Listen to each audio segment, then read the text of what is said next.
નમસ્કાર મિત્રો, ધોરણ 10 પ્રકરણ 5 સમાંતર શ્રેણી સ્વાધ્યાય 5.1 નો પ્રશ્ન 2 આપણે આજે કરવા જઈ રહ્યા છે। ખૂબ જ સરળ પ્રશ્ન છે।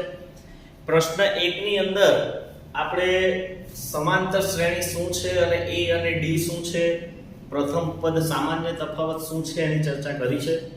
જો તમે એ ના જોયું હોય તો એ પહેલા જોજો, એટલે આમાં તમને સમજ પડે। હવે પ્રશ્ન 2 માં કીધું છે કે a અને d આપેલ હોય તો સમાંતર શ્રેણીના 4 પદ શોધો। ખૂબ જ સરસ દાખલો છે। a બરાબર 10, d બરાબર પણ 10 આપેલા છે। આનો મતલબ કે આ પ્રથમ પદ આપણું 10 છે અને સામાન્ય તફાવત 10 છે। તો આની પરથી આપણે 4 પદ સરળતાથી લખી શકીએ, જેમ કે પ્રથમ પદ બરાબર આપણને a આપેલું છે, એટલે આપણું પ્રથમ પદ 10 નું 10 જ રહેશે। ચલો પછી બીજું પદ, હવે બીજું પદ આપણે શોધવું હોય તો આપણને ખબર છે કે પહેલા પદની અંદર સામાન્ય તફાવત d ઉમેરી દેવાનો, એટલે કે 10 ની અંદર આપણે એના 10 નાખી દઈએ સામાન્ય તફાવતના, તો બીજું પદ આપણને મળી જાય છે 20। ચલો ત્રીજું પદ, હવે ત્રીજું પદ આપણું કયા ફોર્મમાં હોય તો તમને ખબર છે, આપણે સમાંતર શ્રેણી જોઈએ એના વ્યાપક રૂપમાં આપણે જોયું હતું કે ત્રીજું પદ એ a + 2d સ્વરૂપમાં હોય, એટલે આપણે એને a ની કિંમત 10 વત્તા 2 કૌંસમાં d ની કિંમત 10। તો હવે તમે અહીંયા હિસાબ કરી જો, 10 દુ 20, 20 ને 10 30, તો આપણું ત્રીજું પદ આ રીતે મળે। ચલો ચોથું પદ બરાબર આપણને ખબર છે ચોથું પદ a + 3d આવા સ્વરૂપમાં હોય, તો એને આપણે આમ લખી શકીએ a ની કિંમત 10 અને 3 કૌંસમાં 10, તો 10 તલે 30, 30 ને 10 40, તો આપણને માંગેલા 4 પદો 10 20 30 40 આ પ્રમાણે છે। ઓકે, ચલો નેક્સ્ટ ચોથો દાખલો જોઈ લઈએ। બાકીના દાખલા ખૂબ સરળ છે, તમે ગણી શકશો। ચલો a અને d આપ્યું છે, તો કઈ રીતે આપણે 4 પદ લખીએ? લખો પ્રથમ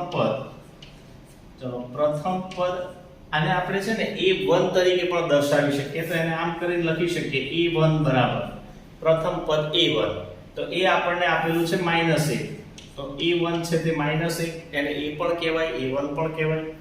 ચલો બીજું પદ, હવે બીજું પદ એટલે એને આપણે કહીએ a2, તો બીજું પદ જો આપણે શોધવું હોય તો આપણું વ્યાપક સ્વરૂપ છે કે પ્રથમ પદની અંદર સામાન્ય તફાવત d નાખી દો। ચલો a ની કિંમત -1 વત્તા આ વખતે d આપેલો છે અડધું, એટલે કે 1/2, તો 1/2 છે તો એની ગણતરી કઈ રીતે કરાય?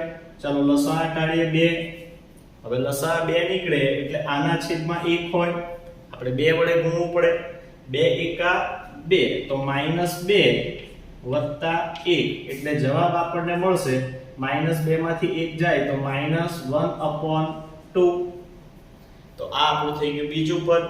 ચલો ત્રીજું પદ શોધીએ, તો ત્રીજું પદ એને આપણે a3 કહીએ, તો એનું વ્યાપક સ્વરૂપ a + 2d હોય, હા a + d એની પછી a + 2d।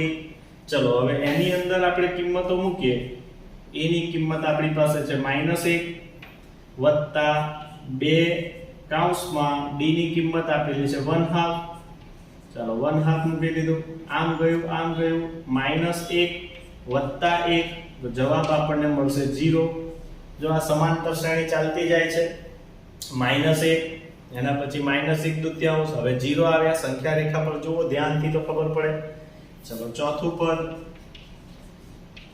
પદ a4, એટલે કયા ફોર્મમાં હોય તો કે a + 3d। ચલો a ની કિંમત -1 વત્તા 3 કૌંસમાં d ની કિંમત 1/2। ઓકે, તો આપણી પાસે કઈ રીતે હિસાબ થશે તો કે -1 વત્તા આ 3 એકા 3 છેદમાં 2, હવે પાછો એકવાર લસા કાઢવો પડશે, તો લસા કાઢીએ, લસા નીકળે 2, હવે 2 વડે નીચે ગુણવું પડે, તો 2 એકા -2, -2 માં 3 નાખો એટલે જવાબ મળે 1, તો આપણો જવાબ આવ્યો 1/2। એટલે આપણા 4 પદ કયા મળ્યા? -1/2, 0 અને 1/2। આ રીતે આપણે શ્રેણીના 4 પદ શોધી શકીએ। તમે સંખ્યા રેખા પર આને જુઓ તો કઈ રીતે થયું?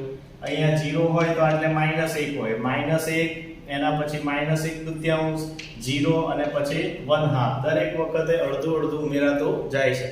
હવે આ શ્રેણીમાં આપણે આ રીતે લખ્યું, એને બીજી રીતે પણ કહી શકાય.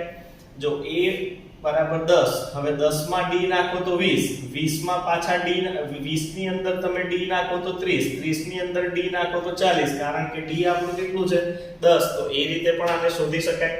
તો ખૂબ જ સરસ મજાના દાખલા છે. તો આને જોયું, રીત જોઈ, તો પ્રશ્ન 2 સોલ્વ કરવા પ્રયત્ન કરજો અને બરાબર પાકું કરજો. Thank you. પ્રશ્ન 3 જોઈ લઈએ. એમાં આપણને કીધું છે કે નીચે આપેલી સમાંતર શ્રેણીઓમાં a અને d શોધો. ખૂબ જ સરળ છે. ચાલો, a એટલે શું? તો કે a એટલે પ્રથમ પદ. તો આપણે લખીએ પ્રથમ પદ a બરાબર આપણને આપેલું છે 3. ઓકે, ચલો d એટલે સામાન્ય તફાવત. તો સામાન્ય તફાવત d બરાબર આપણને ખબર છે કે ક્રમિક પદોની બાદબાકી, એમાં પછીના પદમાંથી પહેલું પદ બાદ કરવાનું. તો આપણે જોઈએ a2 a1 આ રીતે લખી દઈએ. ચાલો, a2 આપણું કેટલું છે 1 માઈનસ a1 કેટલું છે 3. ચાલો, 1 માંથી 3 જશે તો d આપણું આવશે -2, મોટી સંખ્યાની નિશાની. આમાં ખાસ ધ્યાન રાખવું માઈનસ પ્લસમાં. ચાલો, ત્યાર પછી બીજીમાં છે -5 -1 3 ને 7. તો ચલો, પ્રથમ પદ a બરાબર આપણે લખીએ -5. ચલો, સામાન્ય તફાવત d બરાબર તો આપણે કહીએ a2 a1 એટલે d બરાબર, હવે a2 જુઓ, a2 છે -1, અહીંયા જ ખાસ ધ્યાન રાખવાનું, માઈનસ a1 ની વેલ્યુ છે -5. તો અહીંયા સાદું રૂપ શું થશે? -1 માઈનસ માઈનસ +5. તો d આપણને મળશે 4, ધન 4, પ્લસ માઈનસ માઈનસ મોટી સંખ્યાની નિશાની. આમાં ખાસ ધ્યાન રાખવું. ચલો, હવે થોડુંક ફાસ્ટ ઝડપથી કરીશ, વિડિયો લાંબો ન થાય. a ની કિંમત શોધો તો તમને ખબર પડી જાય. a બરાબર 1/3 આપણું પ્રથમ પદ. ચલો, d એટલે આપણે શું કરશું? a2 a1. a2 આપણા કેટલા છે? 5/3 માઈનસ a1 કેટલા છે? 1/3. ચલો, અપૂર્ણાંકોની બાદબાકી છેદમાં 3 ગોઠવી દીધા. ઉપર છેદ સરખા છે, લસા એનો જ નીકળશે એટલે 5 -1, 5 માંથી 1 જાય તો 4/3. તો આપણને d મળ્યું 4/3. ચલો, આ 0.6 1.7 2.8 3.9 ને અનંત સુધી શ્રેણી ચાલે છે. ચલો, પ્રથમ પદ a 0.6. ચલો, d કઈ રીતે મળશે? d બરાબર a2 a1 1.7 0.6. d બરાબર આની બાદબાકી પણ આમ ગોઠવતા આવડવી જોઈએ. 0.6 7 માંથી 6 જાય 1.1 એટલે આપણને 1.1 આ મળી ગયો આપણને d. તો આ રીતે આ પ્રશ્નને સોલ્વ કરી શકાય. Thank you. ચલો, ચોથા પ્રશ્નમાં કીધું છે કે કઈ શ્રેણી સમાંતર છે, અને જો એ શ્રેણી સમાંતર હોય તો d અને પછીના 3 પદ લખો. ચલો, આપણે પહેલી જે શ્રેણી આપી છે 2 4 8 16. હવે આ સમાંતર છે કે નહીં ચેક કરીએ. આપણે એમ જ ડાયરેક્ટ જોઈ શકીએ. જો 2 ને 2 4, પછી 4 ને 4 8, પછી 8 ને 8 16. એટલે દર વખતે સામાન્ય તફાવત સેમ નથી. તેમ છતાં એને ગણિતમાં આપણે લખીએ કઈ રીતે? તો આ a1 છે, a2 છે, a3 છે, a4 છે. ચલો, આપણે સમાંતર શ્રેણી સાબિત કરવી હોય તો સાબિત કરવું પડે કે ક્રમિક પદો વચ્ચે જે તફાવત છે એ સરખો છે. તો આપણે ચેક કરીએ પહેલા બે પદો વચ્ચે. તો આને a2 કહીશું. a2 a1 બરાબર 4 2 બરાબર જવાબ મળે છે 2. ચલો, પછી આપણે ત્રીજા પદમાંથી બીજું પદ કાઢીએ. a3 a2. ત્રીજું પદ છે 8, એમાંથી બીજું પદ 4 બાદ કરીએ તો જવાબ મળે છે 4. પછી ચોથા પદમાંથી ત્રીજું પદ બાદ કરીએ. a4 a3 16 8 તો જવાબ મળે છે આપણને 8. તો અહીંયા તમે લખી શકો કે a2 a1 does not equal to a3 a2 does not equal to a4 a3. એનો અર્થ કે સામાન્ય તફાવત કશે સમાન નથી. માટે આપેલ શ્રેણી સમાંતર નથી.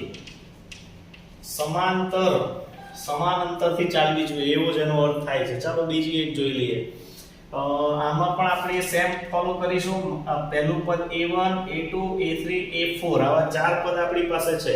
તો સૌથી પહેલા આપણે a2 a1 શોધીએ, એટલે કે બીજા પદમાંથી પહેલું પદ. હવે અહીંયા માઈનસ છે, ધ્યાનથી જોજો. -6 માઈનસ અને આ છે પાછા -10, એટલે હિસાબ કેવો મળશે?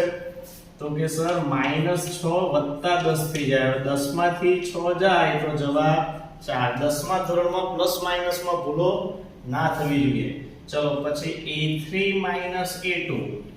હવે a3 છે આપણું કેટલું? -2. -2 માંથી આપણે -6 બાદ કરવાના છે. તો -2 અને અહીંયા માઈનસ માઈનસ પ્લસ થઈ જશે 6. તો 6 માંથી 2 જશે તો જવાબ પાછો મળ્યો 4. ચલો પછી a4 a3. તો કે 2 -2. તો ફરીથી હિસાબ મળે છે 2 + 2 = 4. એટલે આપણે કહી શકીએ જો સામાન્ય તફાવત બધે 4 સેમ છે. એટલે અહીંયા આપણે એક જ વાક્યમાં લખવું હોય, જો પહેલા વિડિયોમાં આપણે વાત કરી હતી, અને વ્યાપક સ્વરૂપે કેવી રીતે લખી શકીએ? અહીંયા ak+1 ak હંમેશા સમાન છે. હંમેશા સમાન છે. માટે આપેલ શ્રેણી સમાંતર છે. હવે આપણને એમ પણ કીધું છે કે જો શ્રેણી સમાંતર હોય તો પછીના 3 પદ લખો. એટલે 4 પદ તો આપેલા છે, આપણે બીજા 3 લખવાના છે. ચાલો નેક્સ્ટ કેવી રીતે કરીએ? હવે અહીંયા તફાવત d કેટલો થશે આપણને ખબર પડી ગઈ છે. સામાન્ય તફાવત d છે 4. ચલો તો હવે આપણે પાંચમું પદ શોધવાનું છે. તો પાંચમું પદ, પાંચમા પદને, કેમ કે 4 પદ તો આપેલા છે, નેક્સ્ટ 3 શોધવાના છે. તો પાંચમા પદને આપણે કહીએ a5. તો a5 વાળું પદ છે હંમેશા a+4d સ્વરૂપમાં મળે. બરાબર છે? ચાલો તો એમાં કિંમતો મૂકીએ. a ની કિંમત આપણી પાસે કેટલી છે? -10 વત્તા 4 કૌંસમાં d ની કિંમત આપણી પાસે કેટલી આવી છે? 4. તો -10 વત્તા 4 ચોક 16, 16 માંથી 10 જાય તો 6. તો આ રીતે પાંચમું પદ પણ શોધી શકાય. એક્ચ્યુઅલી પાંચમા પદને એ રીતે પણ શોધી શકાય કે આ 2 છે તો 2 ની અંદર તમે 4 નાખી દો તો પણ તમને 6 મળી જાય. તો હવે નીચે રીત ના કરતા હું ડાયરેક્ટ બતાવી દઉં છું. આ ચોથું પદ છે. ચોથા પદની અંદર તમે સામાન્ય તફાવત 4 નાખી દો તો 2 ને 4 6. હવે 6 ની અંદર તમે પાછા પેલો સામાન્ય તફાવત 4 નાખી દો તો આપણને હિસાબ મળે 10. હવે 10 ની અંદર પાછા આપણે 4 નાખી દઈએ તો હિસાબ મળે 14. તો એ રીતે તમે આની પછીના 3 પદો છે તે સરળતાથી શોધી શકો. જે પદ શોધો એની અંદર સામાન્ય તફાવત નાખીને આગળનું પદ શોધી શકાય. અને આ આપણી મેથડ વાઇઝ આપણે ગણ્યું છે. તમે આ રીતે પણ કરી શકો, પેલી રીતે પણ સોલ્વ કરી શકો. આ જ રીતે આ પ્રશ્નની અંદર બધા દાખલા સોલ્વ કરવા પ્રયત્ન કરજો અને પાકું કરજો. Thank you. એક વિશેષ દાખલો પણ જોઈ લઈએ છીએ. 1 માર્ક્સની અંદર એક્ઝામની અંદર પૂછાતો હોય, જેમાં કીધું છે કે k+1 3k અને 4k+2 જો કોઈ સમાંતર શ્રેણીના ક્રમિક પદો હોય તો k ની કિંમત શોધો. હવે ખૂબ સરળ દાખલો છે આ, એક્ઝામની દ્રષ્ટિએ ખૂબ આઈએમપી.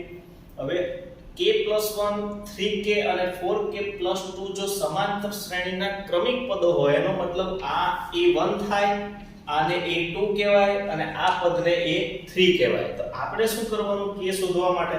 આપણને ખબર છે કે સમાંતર શ્રેણી હોય તો એના ક્રમિક પદો વચ્ચે જે સામાન્ય તફાવત d છે એ સમાન થાય.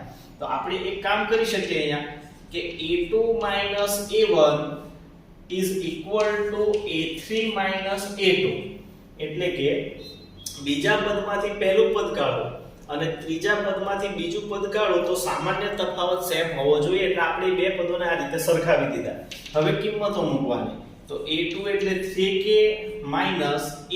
a1 ની કિંમત દ્વિપદી છે, k+1 એટલે એને કૌંસમાં લખીશું. a3 છે એટલે 4k+2 છે માઈનસ a2 આપણે અહીંયા લખીશું 3k. ચલો હવે સાદું રૂપ આપીએ.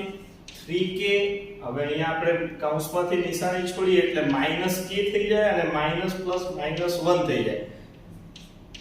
આ જ બાબત છે જેનું આપણે બરાબર ધ્યાન રાખવાનું છે કે દ્વિપદી આવે એટલે કૌંસનો ઉપયોગ કરવો, કારણ કે નિશાનીઓ ચેન્જ થતી હોય. ચાલો 3k અને k એમાંથી આપણે સાહેબ સજાતીય પદ છે એટલે 2k લખી શકીએ. -1 બરાબર 4k અને 3k, તો 4k માંથી 3k જાય તો k વધે પ્લસ 2 આ બાજુ વધે. ચાલો હવે સાહેબ આ k ને આ બાજુ લઈ આવીએ. 2k - k બરાબર બગડો ત્યાંનો ત્યાં રહેવા દઈએ અને આ 1 ને ઉચકીને ત્યાં લઈ જઈએ, થઈ જશે +1. ચલો 2k માંથી k જાય એટલે 1k વધે અને 2 અને 1 ટોટલ થઈ જાય 3. તો આ રીતે આપણે k ની કિંમતો શોધી શકીએ. બરાબર આની પ્રેક્ટિસ કરજો. Thank you very much.